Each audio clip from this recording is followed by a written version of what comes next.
Hello, everybody, wherever you are. Thank you for taking the time to listen to me. I'm not a researcher. My background is an electronic engineer, specialized in telecommunication, but after 30 years working in telecommunication in Indonesia, where I came for only 3 weeks. But after 30 years, I changed, and I was looking to something different to make the world unique and make the world a little bit better. So that's why I went into tissue culture. And it's again from the company where I was born. It's in Belgium, like Kamesh said. It's Oprin's plant who made the technology on tissue culture in Belgium.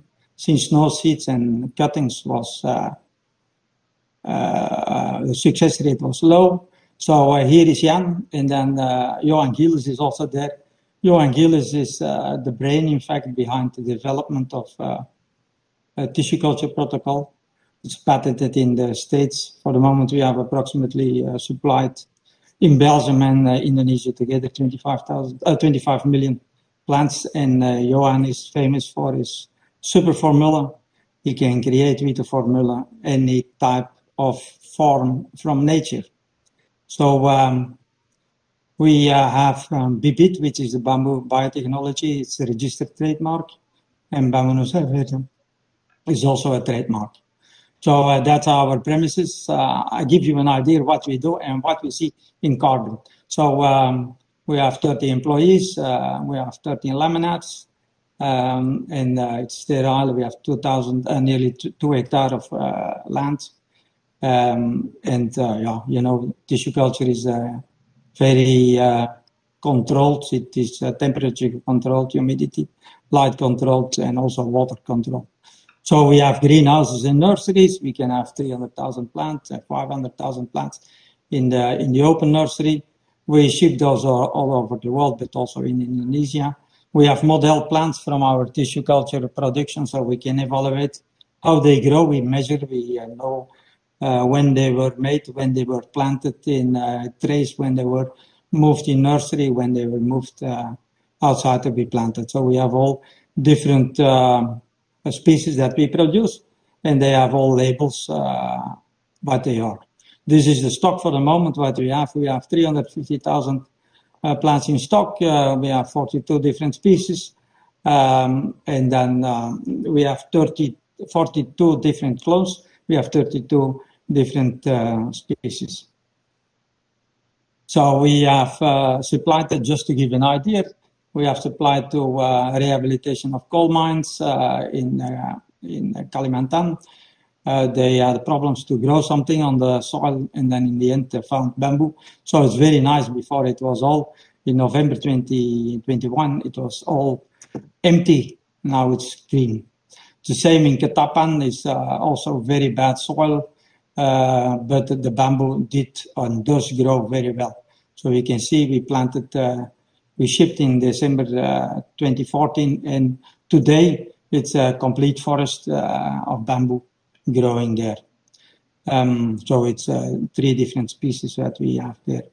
We have shipped also to Siberut. That was the first off-grid power plant in the world. We made to study how to supply the plants. We shipped the plants, and there they will grow on the island. So they were transferred to nursery first and then planted in the field by the communities. We have shipped to Africa. We have shipped to Ghana for biomass. We have shipped to Congo for biomass, Benin for biomass, Tanzania biomass, and also other countries. We ship mostly via South Africa and smaller plants, and from there they go out through over South Africa.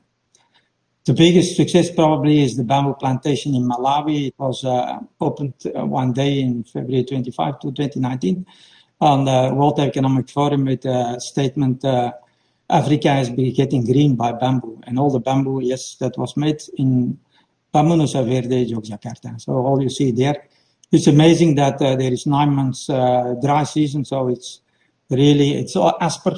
So many people say asper doesn't resist drought, but it resists, so it's growing after just the rainy season. Since only 3 months, it is all green. We have sent to Cambodia, Thailand, Italy, and the Philippines also. We have, and then since I tried to sell it, I thought in the beginning that must be easy because since I'm an engineer, I studied what can we do with bamboo. So in the end, I produced myself the end products. I made ply bamboo. I made constructions for playgrounds. I made iPhone covers. I tried cooking. I made the pellets. I made medium density board. I made paper. I made paper for other applications. We made bamboo bikes. We shipped bamboo to China to try to make paper. We did torrefied bamboo.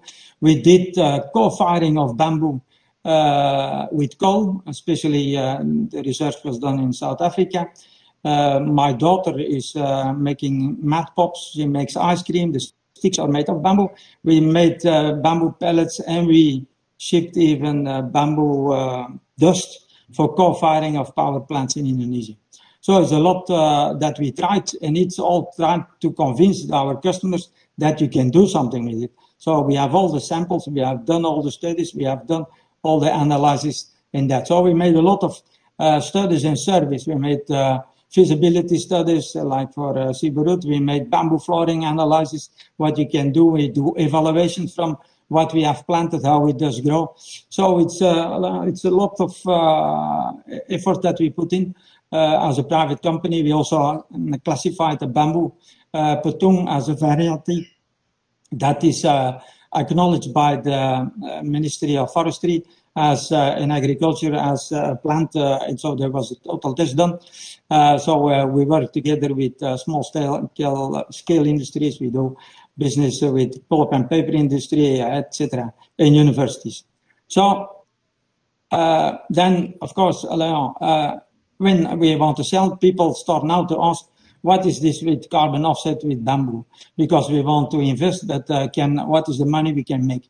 So that is a bit of a problem in Paris COP25. Yeah, there is this set-off possibility, but I think bamboo is much easier since it can be a natural-based solution to allow that the system of the polluter will pay to plant.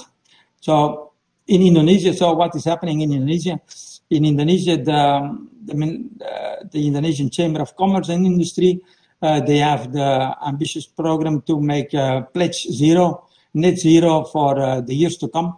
They asked me if I would join, so I said yeah, because I think in the total concept that you make, and that was 30 pages, there is nothing mentioned that you should use planting to set off the carbon. It's not there. So then they say, okay. So I offered the willingness to participate in the discussion and also to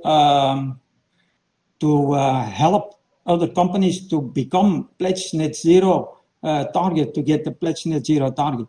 So for that, I have to have supporting documents, and that's like Mr. Sham already said, there is a difficulty to find that. And since we make nearly 99% is clumping bamboo, so we had to study that. So I must set up an organization, parties, different parties, the university in Yogyakarta, Gajah Mada, Bambu Nusa Verde in Belgium, the University of Liège, and the Kleine Boerderij. So what we do, because of this, we see so many different numbers, 12 ton per hectare, 600 ton, 50 ton, 140 ton, 160 ton, 768 ton, all different. So since my background is an engineer, so we took our own decision, let's find it out ourselves, because we have the capability to do that. We have the relations with the research institute,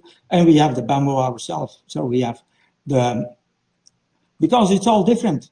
It's all different. If you take the Dendrocalamus asper, Balcoa, Blumiana, Vulgaris, Hamiltoni, Brandisi, Gigantes, it's all different.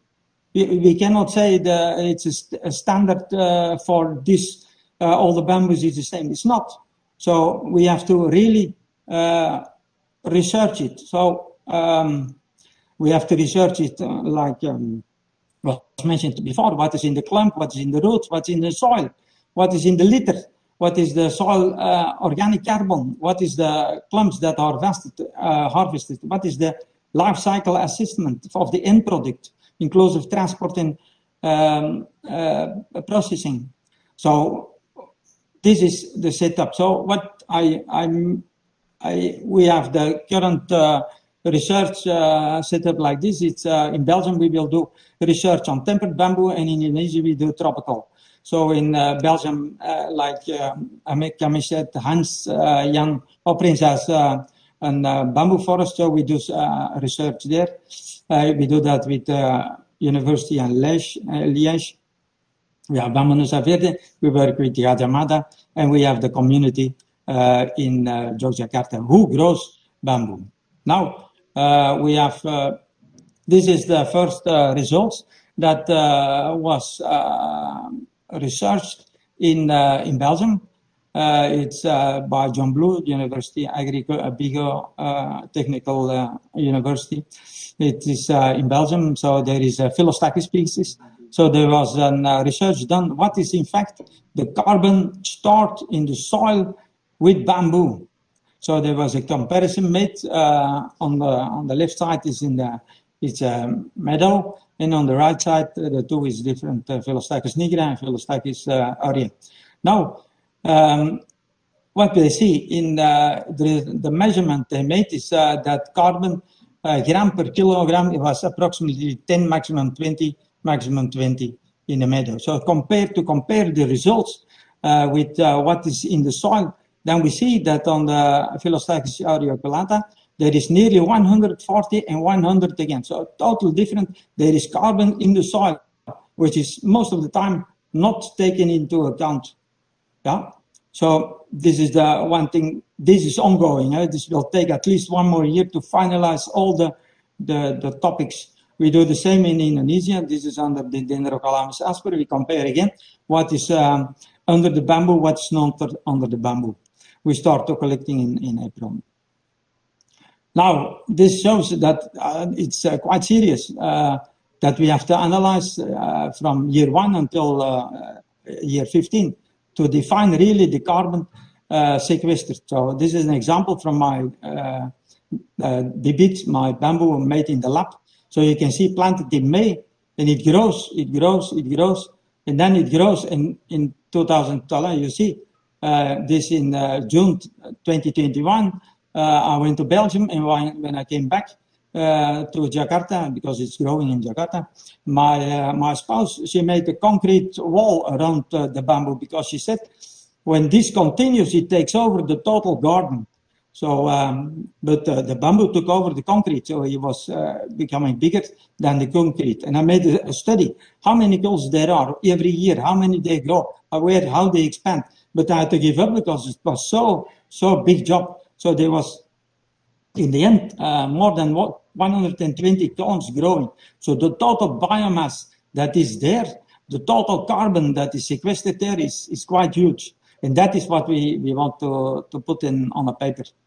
And that we do the same in Yogyakarta. So we have the different species harvested. We have the conserve. We can measure that. We can see how the moisture content is. What is the litter? We can measure the size and all that. So this could give in the end a data sheet like this, where we have on the horizontal what is the year that the bamboo is planted, and then the vertical what is how big is the growth, what is harvested, what is the moisture content, how we calculate how many shoots we take, how many carbon will be in the end sequestered of that column or that hectare. So in the end, this should be a figure that we can use and convince our customers to say, wow, this is some that is proven and supported by data that we have now for the moment, and that we have already, but also what we are still researching. So the bamboo for carbon, so it is above, this is the growing, the columns, the leaves, the rhizomes, the soil, organic carbon, the harvest clumps per year, the life cycle assessment. This is also from harvesting until making the end product. The leaf litter with advanced weathering is another thing. There is huge litter. under the bamboo. So there is the silica. So this is again something which can be taken into consideration to have carbon. That is something that is not mentioned in so many writings, how this can be done. It's again one of the part of the researches that I hope to do with the universities that support us. That gives us a more detailed, proven study. So, yeah, I think global warming needs carbon setup, voluntary carbon trade based on natural-based solutions. That is, and then bamboo, like it was said already, like we all know, it's a superior carbon sink. And the price of carbon will go up, so the bamboo investment should be a lucrative business. So I cannot do this alone, so I have to say thank to my team who does this all, who is thinking with me, who is thinking out of the box to make this work and to make all these writings and research and measurements. So thank you very much for the time.